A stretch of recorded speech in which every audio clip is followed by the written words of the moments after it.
പോലീസിന്റെ വയർലെസ് സന്ദേശം ചോർത്തി എന്ന കേസിൽ മറുനാടൻ മലയാളി എഡിറ്റർ ഷാജൻ സ്കറിയ അറസ്റ്റിൽ. പാലാരിവട്ടം പോലീസ് സ്റ്റേഷനിൽ പോലീസാണ് അറസ്റ്റ് രേഖപ്പെടുത്തിയത്. മുൻകൂർ ജാമ്യമുള്ളതിനാൽ 1 ലക്ഷത്തിന്റെ ബോണ്ടിൽ വിട്ടയച്ചു.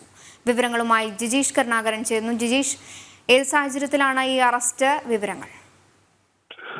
പോലീസിന്റെ വൈറസ് വിവരങ്ങൾ ചോർത്തി എന്ന പേരിൽ വിവിധ സ്റ്റേഷനുകളിലായി വിവിധ ആളുകൾ നൽകിയ പരാതിയുടെ അടിസ്ഥാനത്തിൽ ഷാജൻ സ്കറിയക്കെതിരെ കേസുകൾ എടുത്തിരുന്നു. ആലുവ പോലീസ് അടക്കം. ഈ കേസുകളിൽ അറസ്റ്റ് പാടില്ല എന്ന് പ്രിൻസിപ്പൽ സെഷൻസ് കോടതി നേരത്തെ തന്നെ കോടതി വ്യക്തമാക്കുകയും ചെയ്തിരുന്നു.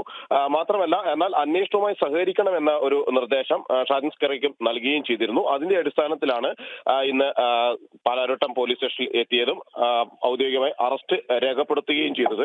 വിവിധ സ്റ്റേഷനുകളിലായിട്ടായിരുന്നു ഇത്തരത്തിലുള്ള ഒരു പരാതി. എന്നാൽ കഴിഞ്ഞ മുമ്പ് കേസ് പരിഗണിക്കുന്ന ഘട്ടത്തിൽ കോടതി തന്നെ വ്യക്തമാക്കിയിരുന്നു, ഇങ്ങനെ പോലീസിന്റെ സിസ്റ്റത്തിൽ കയറി വയർലെസ് വിവരങ്ങൾ ചോർത്തിയെന്നും അത് സമൂഹ മാധ്യമങ്ങളിൽ ഇട്ടു എന്ന പരാതി, അത്തരത്തിലുള്ള പരാതി പോലീസ് അല്ല നൽകിയിരിക്കുന്നത്, വിവിധ വ്യക്തികളാണ് നൽകിയിരിക്കുന്നത് എന്ന കാര്യം കൂടി കോടതി ചൂണ്ടിക്കാണിക്കുകയും ചെയ്തിരുന്നു.